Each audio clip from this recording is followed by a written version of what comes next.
Hey everyone, thanks for tuning in for today's video as we talk of all things currency in Asian cruise ports.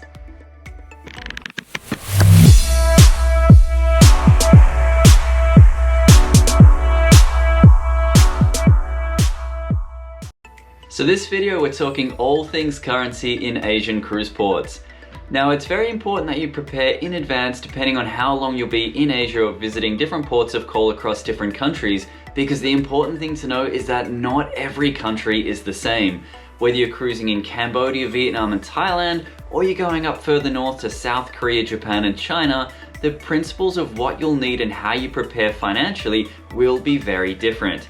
Some countries will accept foreign currencies, some will not, and in each circumstance you may be better suited to have one currency or another depending on each individual country. So in this video we're going to take it country by country and give you some information so you can be as best prepared and informed about how to prepare financially for what currencies you'll need for cruising in Asia. Let's have a look.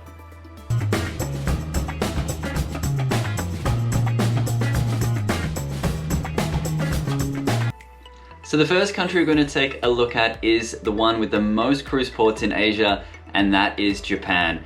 Now it's pretty straightforward here in Japan because it is a pretty simple thing. You only use local currency, and that is the Japanese yen. Now at the time of this video, $1 was equal to about 107 Japanese yen, and this again is the only currency that'll be accepted, whether in shops, in stores, for concepts like paying for taxis and public transport and much more. Local currency is the only one to use. Now a lot of places will accept credit cards and debit cards as well, but I'd encourage you to have some local currency. And the good thing about it is most of the Japanese cruise ports will have currency exchange upon arrival as well. Now what's pretty unique in Japan is sometimes it'll be a face-to-face currency exchange desk, or something that's unique there is they have these currency exchange machines where you put in foreign currency and it automatically converts into local currency. So again, Japan, the Japanese yen only.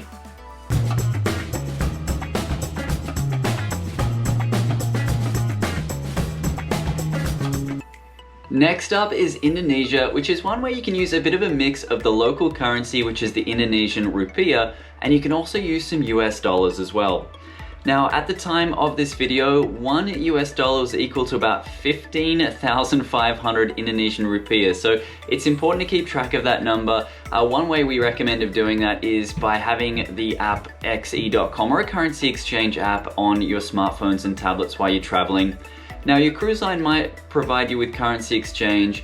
Indonesian cruise ports generally will have currency exchange available at them as well. Ports like Tanjung Priok, the gateway to Jakarta, Bali normally does as well, so a couple of the major ones will normally offer currency exchange at the port upon arrival. And what you'll need here is sometimes a combination of both depending on what you're planning on doing. If you're taking guided tours either privately arranged or through your cruise line, you can generally tip in US dollars, that'll be absolutely fine. However, if you're visiting local markets, you want to do some haggling, that type of thing, local currency will always be the best way for a fair and reasonable rate. The other thing that US dollars will come in handy for is if you're planning on hiring a driver for X amount of hours to take you around and explore, to see various sites in these ports of call, you can hire them on an hourly rate in US dollars. Now that might work out to be say $15 to $20 per hour total, regardless of how many people are in the vehicle that you're traveling to. So a day out in Bali might be say 8 hours driving for $120 total for maybe up to 4 people, and then you can pinpoint all the different places you want to see. Paying in US dollars will be absolutely fine. Tipping in US dollars too, if you do wish to, fine as well. But it's when you go to local restaurants, that type of thing, that local currency will come in handy. Not every place will accept a credit card, so having a combination of both will come in handy, but you can use both US dollars and also the Indonesian rupiah.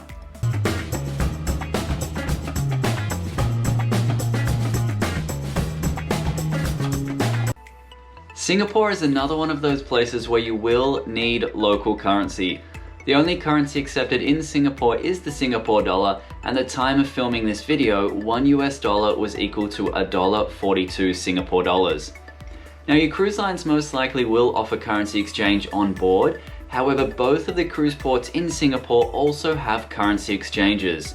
Larger ships normally dock at Marina Bay, whereas the smaller ones normally dock at harborfront, and inside the terminal buildings of both ports, you'll find currency exchange desks. For Marina Bay, it's upstairs on level 2, and harborfront is just at the entrance of the shopping center, which is connected to the cruise terminal. So the shopping center there is called the Harborfront Center, right next to Vivo City.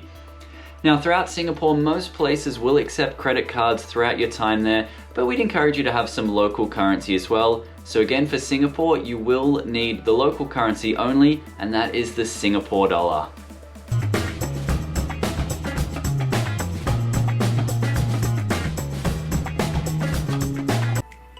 Hong Kong is another one where you will need local currency, and that local currency is the Hong Kong dollar. Now, at the time of the video, the US dollar, $1 equals 775 Hong Kong dollars. And there's two different cruise terminals in Hong Kong. You've got Ocean Terminal, which is right downtown in the Kowloon area. And also one of the more commonly visited ones now is the old airport, which is the Kai Tak Cruise Terminal. Now, Kai Tak does have a currency exchange desk on the ground floor of the cruise terminal, but it's important to note that there is not an ATM inside that cruise terminal. So there is a currency exchange for cash to cash exchange, but no ATM at the time of recording this video. So having some cash to exchange will come in handy, especially if you're arriving into the Kai Tak cruise terminal. But again, the currency in Hong Kong is the Hong Kong dollar, and that is the one that you'll need to use.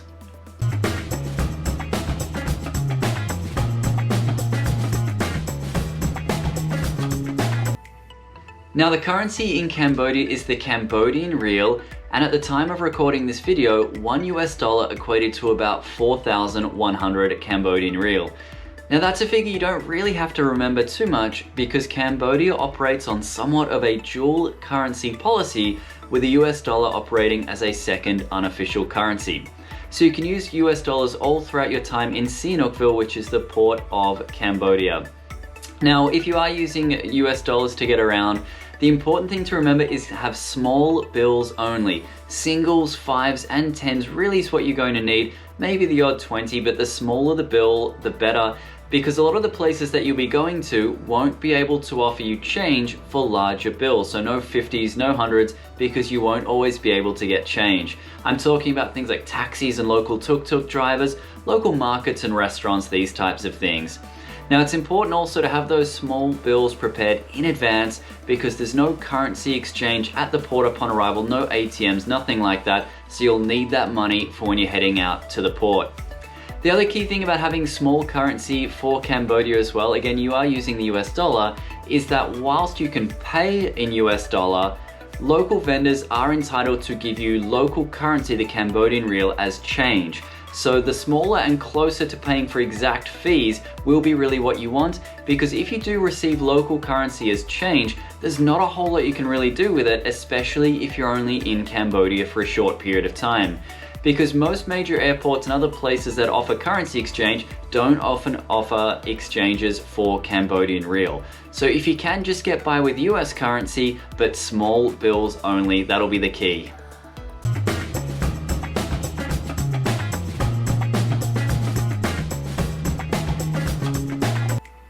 Vietnam is one of those countries where you can use both US currency as well as the local currency, which is the Vietnamese dong.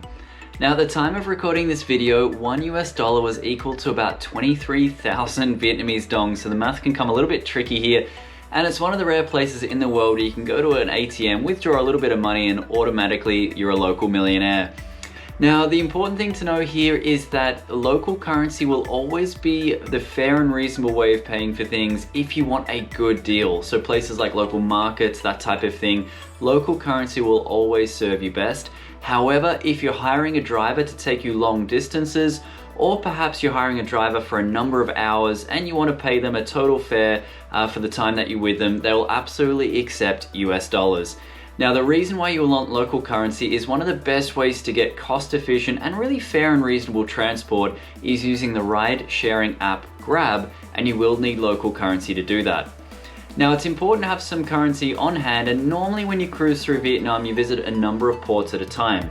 Typically, places like Da Nang and also Ha Long Bay will have currency exchange upon arrival, but then some other ports won't. Places such as Phu My, which is the gateway to Ho Chi Minh City, and also Nha Trang normally do not have currency exchange upon arrival. So just plan for that in advance and perhaps get some currency exchange through your cruise line.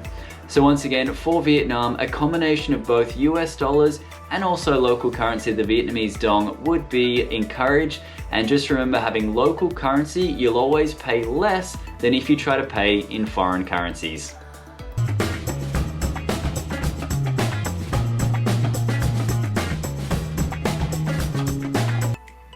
Now the next one, China. This is an interesting one. The local currency is the Chinese yuan, which at the time of recording, $1 equated to about 7 Chinese yuan. And depending on the ports that you're going to, the general rule of thumb is local currency is preferred and cash is king. Some of the ports you may be visiting, such as Tianjin, the gateway to Beijing and the Great Wall, and others, Shanghai, Qingdao, Dalian, these Chinese ports of call will generally require local currency.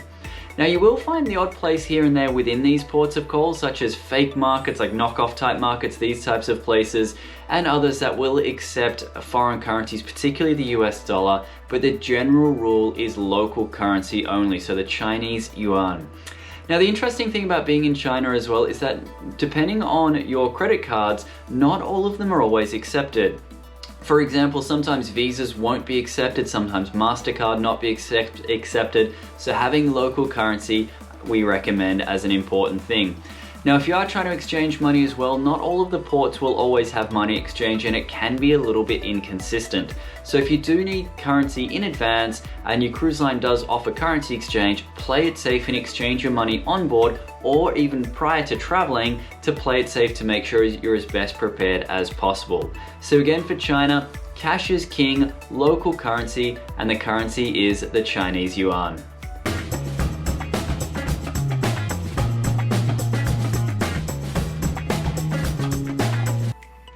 Thailand is a place that offers the opportunity to pay in multiple currencies. The local currency is the Thai baht, and at the time of recording, $1 was equal to about 32 Thai baht. Now, when you arrive into some of these ports of call, often you'll be offered rates in US dollars also. Quite often you can pay in US dollars, you can tip in US dollars, but you'll always pay a better and fair rate if you pay in local currency. Now, where US dollars may come in handy is if you are planning on traveling independently in Thailand cruise ports and you wish to hire a driver for a set period of time, a number of hours, you can often pay in US dollars over a course of a day or half a day of traveling. And then if you are going to local market stalls and so forth, if you're getting offered rates in US dollars, it's probably 3 or 4 times, if not more, than the rate you would pay in local currency. So it can be advantageous to carry both US dollars and also the local currency, the Thai baht. Now it's also good to have local currency prepared in advance prior to traveling or to exchange on board your cruise ship before going ashore in these ports of call, because they don't always have currency exchange available. Ports like Koh Samui, you do have some exchanges in the city, in the downtown area, but not necessarily right on the pier as you come ashore. Ports like Lam Shabang, which is the gateway to places like Bangkok and Pattaya, it can depend on which specific docking berth as to whether there's currency exchange even offered. So it can be a little bit sort of unstable and inconsistent as to whether local exchanges are going to be available to you. So if you do wish to have some local currency for Thailand, the currency is the Thai baht. It is advised to have some local currency, even though you can pay in some places in US dollars as well. But we recommend getting that money before you head out from the cruise ship to go and explore these ports of call.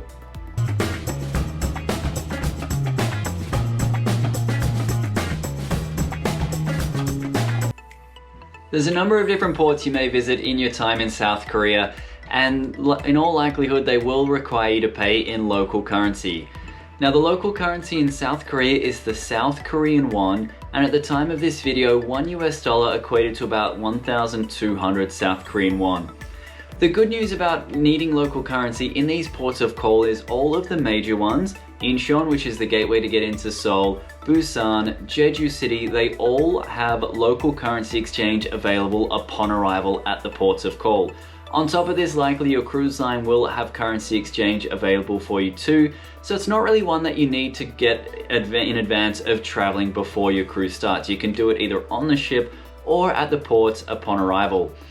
Now, you will need local currency for a lot of different things, not always to things like taxi drivers accept credit cards, you will need some currency for that. Local markets, that type of thing, currency will come in handy. Occasionally you will find places offering to take money in the US dollar, but that will always be at an inflated rate. So generally, local currency, the South Korean won, is what you'll need.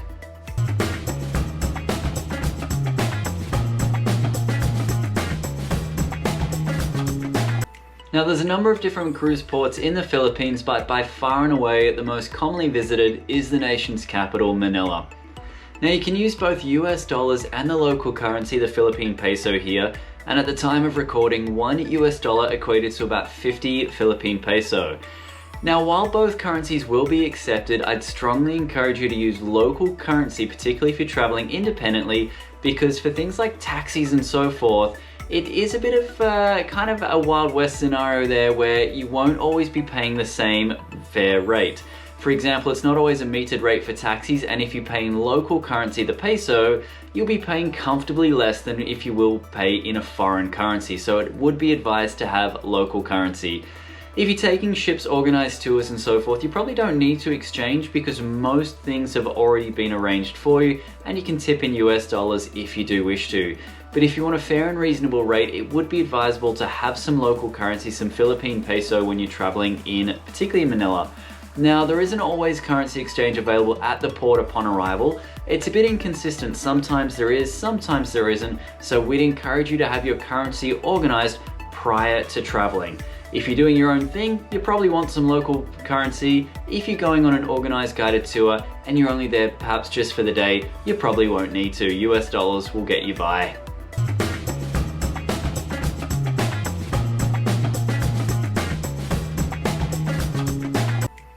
In Taiwan, the local currency is the Taiwan New Dollar, and at the time of recording this video, $1 US equaled about 30 Taiwan New Dollar. Now, this is a currency that you can use primarily throughout the ports of call. Occasionally you will find US dollars accepted, particularly if you're hiring a driver for a long period of time, but normally you will need local currency in the ports in Taiwan. Ports like Keelung, the gateway to Taipei, Kaohsiung, and Hualien as well. Now, the good news is that most of these ports will offer currency exchange upon arrival, and in some cases you'll also find ATMs available as well. Generally, currency exchange is the way to go. So it is encouraged to have local currency in these ports of call.